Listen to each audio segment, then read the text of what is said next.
No princípio, Deus criou. Esse é o nosso Era Uma Vez. É assim que a grande história do mundo começa. E o seu autor viu que tudo o que ele fez era bom. Criou o ser humano à sua imagem. A imagem de Deus o criou. Mas essa criatura decidiu viver da sua própria maneira, de acordo com os seus termos, fazendo o que era certo aos seus próprios olhos. E toda a criação, que uma vez existiu em perfeita harmonia, agora estava corrompida. O pecado quebrou o nosso relacionamento não só com aquele que nos criou, mas com todas as coisas criadas. Todo o universo foi sujeito à vaidade por causa da nossa desobediência. Mas desde o início, Deus já tinha um plano traçado, e ele o põe em prática imediatamente. Ele promete um libertador que destruiria todo esse mal de uma vez por todas. Ele escolhe um povo para si e o chama pelo nome, Israel. Ele o conduz pelo deserto e não o abandona, mesmo diante de toda a sua teimosia. Ele envia profetas para trazer à memória daquela nação o que lhes traria esperança. O Messias prometido estava chegando. E no clímax dessa história, ele envia o seu Filho para nos salvar. Ele se faz carne e habita entre nós. Ele toma a nossa culpa sobre si e morre em nosso lugar. Ele ressuscita ao terceiro dia e inaugura a nova realidade do seu reino, que pode ser vivida aqui e agora. Ele envia o seu Espírito e reúne a sua igreja para representá-lo nessa terra. Ele escolhe, ele chama, ele envia, ele faz. Se olharmos com atenção, poderemos ver as suas marcas na história. Foi ele quem nos conduziu até aqui, e é ele quem continuará nos guiando. Porque essa história ainda não acabou. Na narrativa da redenção, ainda estamos aguardando o sexto ato, o retorno do rei.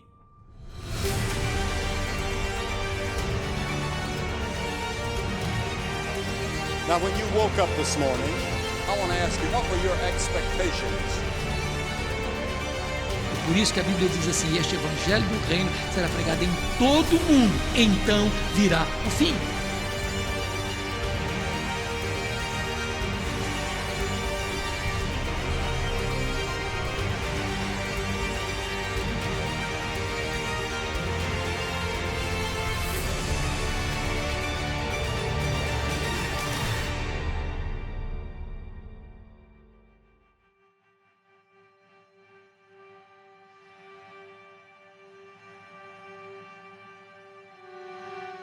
O que vem à sua mente quando você ouve a palavra Apocalipse?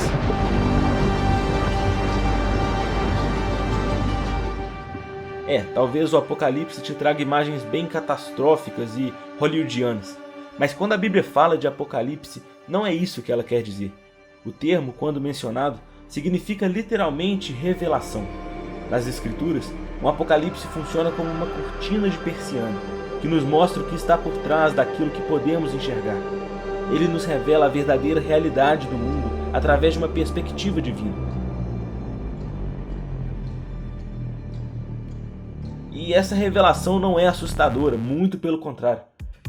Nela, podemos contemplar um Cristo que já está assentado no trono, segurando as rédeas da história, sem perder o controle em nenhum momento. E o Apocalipse nos confere a certeza, baseado nos fatos que já podemos enxergar, de que o Rei retornará vitorioso para nos buscar e reunirá céus e terra para sempre.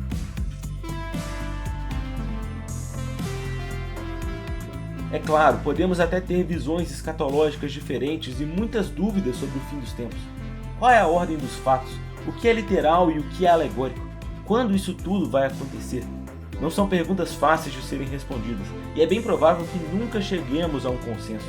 Mas todas essas interpretações têm um ponto em comum, e é nele que nos unimos. Jesus voltará e restaurará a sua criação.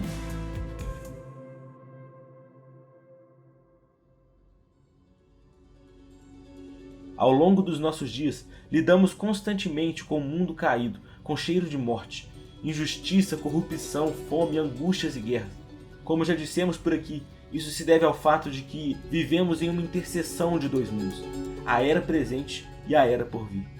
Nesse grande teatro de Deus, estamos em um ato no qual o seu plano eterno ainda não se consumou. Nessa tensão, nos agarramos na esperança. Tudo será feito novo quando ele chegar. Esse é um dos pontos cruciais da nossa fé. Mas se é assim, por que vivemos como se nada disso fosse acontecer? Como nós podemos nos esquecer dessas promessas? Nós estamos falando de esperança, nós precisamos de esperança. Nesse mundo, como poderemos ser fiéis a Cristo sem ela? Como enfrentaremos as dificuldades sem a garantia de que as coisas vão mudar? Você já deve ter lido 1 Coríntios 13, onde Paulo menciona 3 virtudes essenciais que funcionam como engrenagens da vida cristã: a fé, o amor e, é claro, a esperança. A fé na morte e na ressurreição de Jesus é a base de toda a nossa devoção, e em gratidão ao que Ele fez, respondemos com amor. Mas tudo isso é reacendido em nós pela esperança, que não nos decepciona. Sem ela, ficamos sem rumo, já não sabemos para onde estamos caminhando.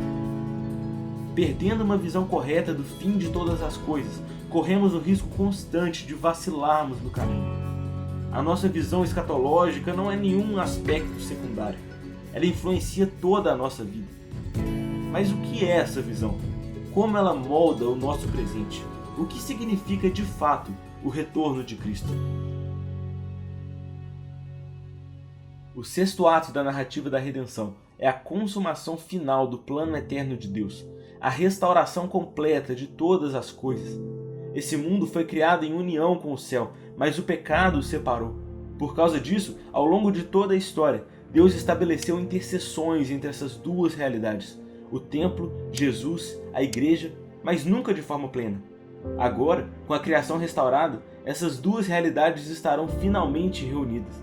Como bem expressa Apocalipse 11:15, o reino do mundo se tornou de nosso Senhor e do seu Cristo, e ele reinará para todo sempre.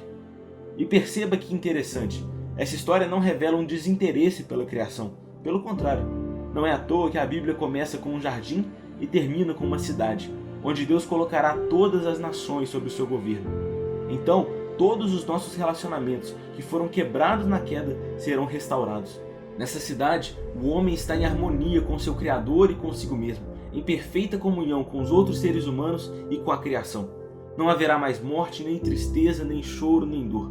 Diante disso tudo, precisamos nos atentar ao convite do 6º ato.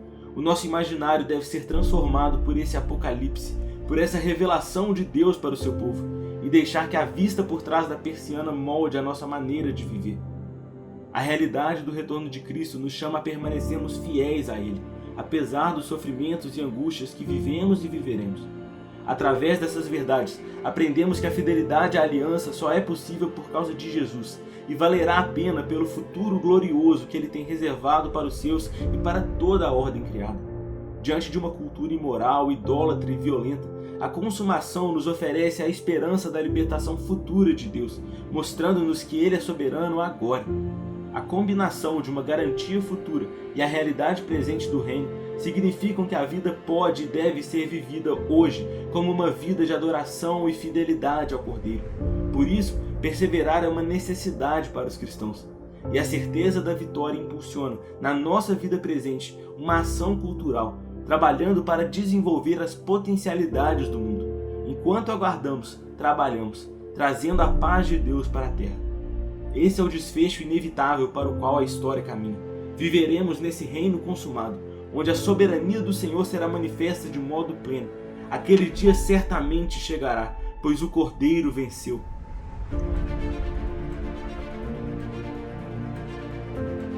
E à medida que ele falava, já não lhes parecia mais um leão. E as coisas que começaram a acontecer a partir daquele momento eram tão lindas e grandiosas que não consigo descrevê-las. Para nós, este é o fim de todas as histórias e podemos dizer com absoluta certeza que todos viveram felizes para sempre. Para eles, porém, este foi apenas o começo da verdadeira história. Toda a vida deles neste mundo e todas as suas aventuras em Nárnia haviam sido apenas a capa e a primeira página do livro.